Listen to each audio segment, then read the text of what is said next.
मौसम बेईमान होने के गाने तो बहुत सुने थे, आज सही में देख भी लिया। इंडिया के लिए पहली पारी में एक एक गेंद खेलना मुश्किल हो रहा था और जब इंग्लैंड की टीम बल्लेबाजी कर रही थी तो एक विकेट कहां से आएगा, वो एक विकेट टेकिंग डिलीवरी कहां से आएगी, ये बड़ा मुश्किल नजर आ रहा था। एंड में दिन खत्म होने पर इंडिया ने 2 विकेट इंग्लैंड के गिरा लिए हैं, लेकिन 225 रन भी बन गए हैं। पहला दिन इंडिया के नाम था, बट दूसरे दिन इंग्लैंड ने तगड़ी वापसी कर ली है और इस वक्त इंग्लैंड गेम में आगे है। इंडिया को अगर इस टेस्ट मैच में वापसी करनी है तो 4-5 विकेट का पहला सेशन चाहिए होगा, इससे कम में काम नहीं चलेगा, क्योंकि इससे कम अगर आपने किया तो मैच में आप थोड़ी बहुत वापसी कर सकते हैं। इस गेम में वापस आने के लिए आपको एक्स्ट्राऑर्डिनरी परफॉर्मेंस करके ही वापस आना पड़ेगा, अदरवाइज इस गेम में इंग्लैंड वो डिसाइसिव लीड ले चुका है। लेकिन टेस्ट मैच में कभी भी आप इतना जल्दी वो डिसीजन नहीं देते कि यहाँ पर इंग्लैंड ये टेस्ट मैच जीत गया, इंडिया यहाँ से वापसी नहीं कर सकता। टेस्ट मैच की क्वालिटी यही है कि कभी भी कोई टीम वापस आ सकती है। लेकिन हुआ क्या, जो तुड़ाई हुई है इंडियन बॉलर्स की, जो धुलाई हुई है इंडियन बॉलर्स की, जिस तरह से मौसम बदला, कंडीशंस पूरी तरह से बदल गई। जो पहली पारी में लगभग इतना गेंद आपको स्विंग होता हुआ, सीम होता हुआ नजर आ रहा था, इंडिया की टीम जब गेंदबाजी करने के लिए आई तो बिल्कुल वहां पर कोई मदद जो है गेंदबाजों के लिए आपको देखने को नहीं मिली। इवन जसप्रीत बुमराह जैसा गेंदबाज भी बड़ी मुश्किल से विकेट टेकिंग डिलीवरी प्रोड्यूस कर पा रहा था। हालांकि उनको एक्चुअल में कोई विकेट नहीं मिला, फिर भी उन्होंने कुछ गेंदें अपने उस स्किल सेट की वजह से, अपनी उन क्वालिटीज़ की वजह से प्रोड्यूस जरूर की जो बल्लेबाजों के लिए चैलेंजिंग थी। विकेट उन्होंने भी नहीं निकाला, तो इसीलिए विकेट टेकिंग डिलीवरी डालना जो है वो बहुत मुश्किल था। और जसप्रीत बुमराह को आप बाकी गेंदबाजों के साथ कंपैरिजन नहीं कर सकते। जसप्रीत बुमराह का आपको इकॉनमी सबसे बेटर दिखेगा, सबसे अच्छी गेंदबाजी उन्होंने की है, लेकिन आप अगर एक चीज़ गौर से देखें तो पहले 3 ओवर उनके भी मेडन थे। उसके बाद आके उन्होंने जो एक फेज में गेंदबाजी की तो उनको भी रन उस वक्त पर खूब पड़ रहे थे। फिर वापस जब लास्ट स्पेल में आए तो जसप्रीत बुमराह ने दोबारा से वो टाइट गेंदबाजी की, जब क्लोजर प्ले चल रहा था तो उधर उनके ओवर इकोनॉमिकल हुए और एंड में आपको अच्छे एनालिसिस उनके दिखते हैं। बट विकेट का ना होना और बीच के ओवर्स में रन जाना, ये चीज़ साफ दिखाता है कि इस क्वालिटी का गेंदबाज जब इस विकेट पर इफेक्टिव नहीं नजर आ रहा तो बाकी गेंदबाजों का तो कोई कंपैरिजन है नहीं। और इसमें एक बड़ी फेयर चीज़ है, अंशुल कंबोज से अगर आप शुरू करें तो उनका एक तो डेब्यू था, तो नर्वसनेस जो किसी प्लेयर के लिए डेब्यू मैच में रहती है वो तो आपको साफ नजर आई, बैटिंग में भी और बॉलिंग में। लेकिन एक बड़ी यहाँ पर इंपॉर्टेंट साइकोलॉजिकल चीज़ है कि जब आप इंग्लैंड की पारी देख रहे थे तो इतना गेंद स्विंग हो रहा था, तो इंडियन बॉलर जिसको नई गेंद अलॉन्ग विद जसप्रीत बुमराह दी जा रही है, वो क्या सोच के आके गेंदबाजी करेगा? वो तो यही सोचेगा, यार मैं भी स्विंग करा सकता हूँ और मेरे पास तो स्विंग कराने की अच्छी स्किल है। लेंथ पे आके उन्होंने गेंद शुरू किया, स्विंग कराने की कोशिश की, नहीं हुआ, थोड़ा और आगे गए। अब उसमें उनको लगा कि गेंद स्विंग होगी, ट्राई किया, पैरों पर अंदर लाने की कोशिश बेन डकेट के लिए, वहां पर गेंद उतना अंदर आई नहीं। एक आधा गेंद थोड़ा सा वो लकी भी था जहां पर कैच ध्रुव जुरेल से इधर उधर चला गया, थोड़ी बहुत गेंद हुई जो गेंदें हो सकती थी, अदरवाइज वो गेंद स्विंग हुई नहीं और वो कोशिश करते रहे वहां पर शुरू में। और आई थिंक यही एक लर्निंग होती है प्लेयर के लिए कि आप कितना जल्दी कंडीशन समझ लेते हैं और उसके हिसाब से अपनी लाइन और लेंथ को एडजस्ट करते हैं। अंशुल कंबोज का अगर आप पहला 3 ओवर का स्पेल छोड़ें, बाद में आके उन्होंने ठीक गेंदबाजी की, लेकिन प्रॉब्लम क्या है ना कि आपको जब विकेट नहीं मिल रहा और रन इतनी तेजी से बन रहे हैं तो आपकी पूरी बॉलिंग यूनिट पर वो प्रेशर आता है कि यार विकेट टेकिंग डिलीवरी प्रोड्यूस करनी है। उसमें आप कोशिश करते हैं, एक्स्ट्रा कोशिश करते हैं, जहां पर आपको इस विकेट के हिसाब से कंसिस्टेंट गेंदबाजी करनी है एक टिप्पे पर लाइन लेंथ पर आकर के, जिससे कि रन ना बने, आप प्रेशर बिल्डअप करें और बैट्समैन गलती करे या कोई ऐसी गेंद आप बीच में प्रोड्यूस कर जाएं जो आपके लिए विकेट टेकिंग डिलीवरी बने। क्योंकि ये चीज़ आपको सिर्फ अंशुल कंबोज के साथ नहीं, आप सिराज की भी गेंदबाजी देखिए, उन्होंने बीच बीच में अच्छी गेंदें डाली हैं और आई थिंक जो फिगर बता रहे हैं ना मोहम्मद सिराज के, उससे कहीं बेटर उन्होंने गेंदबाजी की है।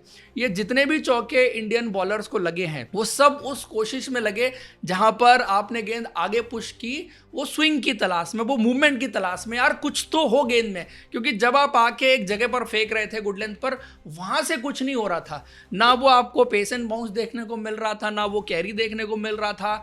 जो कुछ आप ढूंढ रहे थे वो आगे से ढूंढ रहे थे। और स्पेशली आप सारे इंडियन बॉलर्स का देखेंगे, even to some extent Jasprit Bumrah भी बेन डकेट के खिलाफ ओवर द विकेट आके शुरू में जैसे गेंदबाजी कर रहे थे तो पैड लाइन पर उनको चौके पड़े।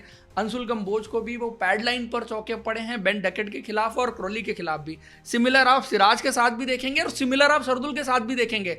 तो कहीं ना कहीं एक वो सर्टेन प्लान आपको नजर आया जहां पर इंडियन बॉलर्स ने ऊपर गेंदबाजी की पहली चीज, और दूसरा ज्यादातर ये एम करने की कोशिश कर रहे थे कि वहां से कम पैड पर मार दें और विकेट टू विकेट गेंदबाजी करें।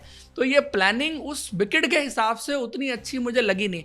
हालांकि इस विकेट पर गेंदबाज क्या बेटर कर सकते थे वो यही है कि थोड़े से कम रन दे के आ सकते थे, और उस प्रोसेस में अगर इंग्लैंड विकेट गवाती तो फिर आपके लिए फ़ायदा हो सकता है। लेकिन ये असेसमेंट कितना जल्दी प्लेयर्स कर लेते हैं उस पर बहुत कुछ डिपेंड करता है, जो शायद इंडियन बॉलर्स ने नहीं की। अंशुल कंबोज की बात मैंने की, सिराज की बात मैंने की। सिमिलरली आप शार्दुल ठाकुर की गेंदबाजी भी देखें। शार्दुल ठाकुर ने भी कुछ अच्छी गेंदें प्रोड्यूस की जो बैट्समैन को चैलेंज कर रही थी, आउटसाइड एजेस भी निकले, लेकिन वो गेंदें फिर स्लिप में दो फील्डर्स के बीच से चली गई। वो थोड़ा सा बैड लक उनकी तरफ से आप कह सकते हैं देखने को मिला। या फिर जो अंदर लाने की कोशिश कर रहे थे गेंद पर, तो वो कोई गेंद बैट्समैन का इनसाइड एज ले गई तो उधर गई नहीं, वहां से भी चौका चला गया। तो ये रन थोड़े से उस तरह से जरूर बने जहां पर आपको लगेगा इंडिया ने बहुत खराब गेंदबाजी की है। But I think more than bad bowling it was about कि इंडिया ने वो कंडीशंस असेसमेंट में थोड़ा सा देर करी।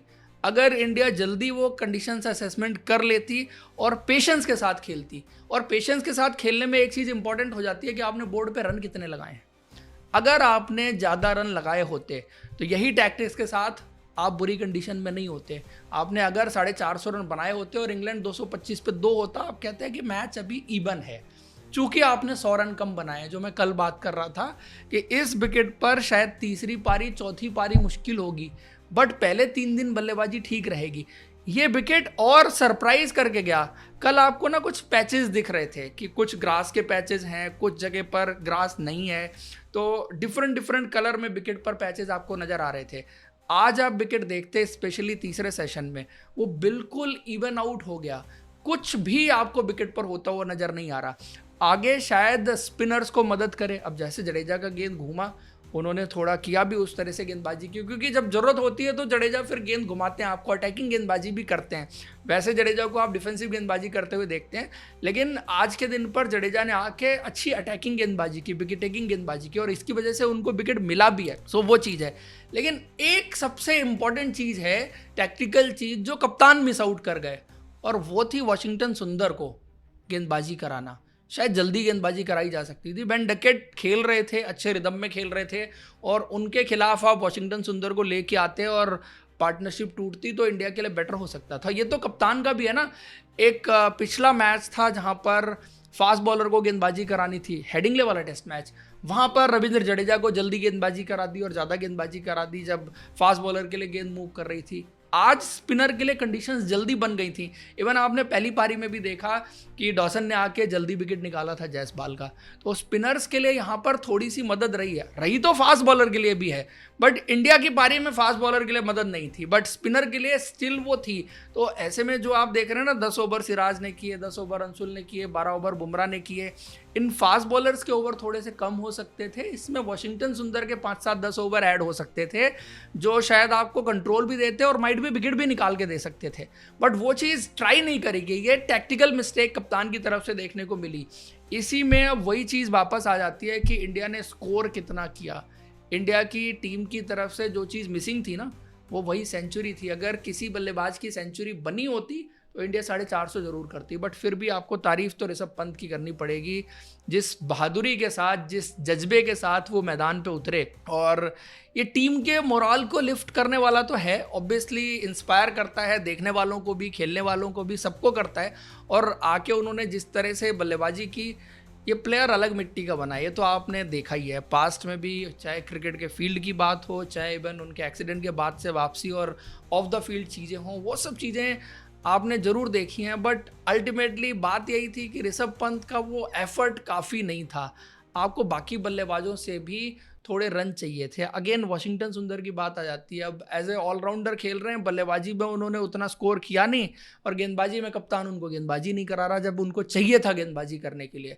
तो इंडिया की टीम दोनों तरफ से इस मैच में अभी तक अंडर परफॉर्म करती हुई नजर आ रही है। बल्लेबाजी में भी I think you were 100 run short. See everybody was saying कि आपने अच्छा फाइटिंग स्कोर बना लिया, लेकिन मैं कल भी कह रहा था, बहुत सारे लोग इस बात से डिसएग्री कर रहे थे कि यार 800 रन बनवा दो ऐसे। तो मैंने कल भी कहा था 450 रन आपको चाहिए, बिकॉज ये चौथे दिन पांचवें दिन विकेट खराब होगा, बट दूसरे दिन तीसरे दिन बल्लेबाजी अच्छी होगी। इसीलिए आप पहली पारी में जितने ज्यादा रन बना लें और आप थोड़ी लीड ले पाएं, वो आपके लिए बेटर रह सकता है। अब यहां से तो नहीं लगता मुझे कि इंडिया की टीम जो है वो लीड लेके जा सकती है, कोई मिरेकल ही इंडिया की टीम को लीड दिलवा सकता है। हालांकि इंडिया तीसरी खेलेगी, इंग्लैंड चौथी पारी खेलेगी, और डिपेंड करेगा कि कितनी धूप और निकलती है और कितना विकेट डिटोरिएट होता है। अप एंड डाउन देखने को मिलेगा, जितना शायद कल अप एंड डाउन देखने को मिल गया उतना आज के दिन नहीं मिला देखने को, क्योंकि और ज़्यादा वो इवन आउट हो गया विकेट। जो कल के दिन थोड़ा सा अलग दिख रहा था कि ग्रास पैचेज अलग थे और ड्राई पैचेज अलग थे, तो वो डिफरेंट नज़र आ रहा था। तो इसीलिए ये टेस्ट मैच, तीसरा दिन वैसे भी मूविंग डे कहते हैं, बट पहला सेशन और मौसम कैसा रहेगा उस पर बहुत डिपेंड करता है। इंडिया पहली पारी, अब मैं ये तो नहीं कहूँगा इंडिया ने जाया कर दी, क्योंकि कंडीशंस भी ऐसी थी जो चैलेंजिंग थी, एंड दैट्स व्हाई दो स्टार्ट्स जो बैट्समैन को मिले उनमें से किसी न किसी को कन्वर्ट करना चाहिए था, तो इंडिया जरूर अच्छी पोजीशन में हो सकती थी। बट स्टिल यहाँ से भी कल जो है कम से कम पहले सेशन में आप अगर 3-4 विकेट निकालते हैं और इंग्लैंड के 5-6 विकेट तक अगर कर देते हैं आप पहले सेशन में, और इंग्लैंड को ज़्यादा लीड नहीं लेने देते, क्योंकि अब इंग्लैंड ज़्यादा दूर है नहीं, 133 रन दूर है, और 133 रन के अंदर 150 के अंदर आप 8 विकेट गिरा लेते हैं, और थोड़ी बहुत लीड अगर इंग्लैंड ले भी जाती है तो उससे इंडिया शायद ज़्यादा डिसअपॉइंट नहीं होगी। डिसअपॉइंटमेंट तब होगी जब इंग्लैंड 150 रन की लीड ले गया। अगर इंग्लैंड 150 रन की लीड ले गया तो फिर वापसी करना इंडिया के लिए बहुत मुश्किल होगा। हालांकि अभी कुछ आप कह नहीं सकते कि ये टेस्ट मैच विकेट कितने करतब और बदलेगा चौथा पांचवा दिन आते आते, तो इसीलिए नज़र रहेगी तीसरे दिन पर भी। आज के एनालिसिस में इतना ही। आपको पसंद आया तो लाइक और चैनल को सब्सक्राइब जरूर करें। Thank you, see you in next video.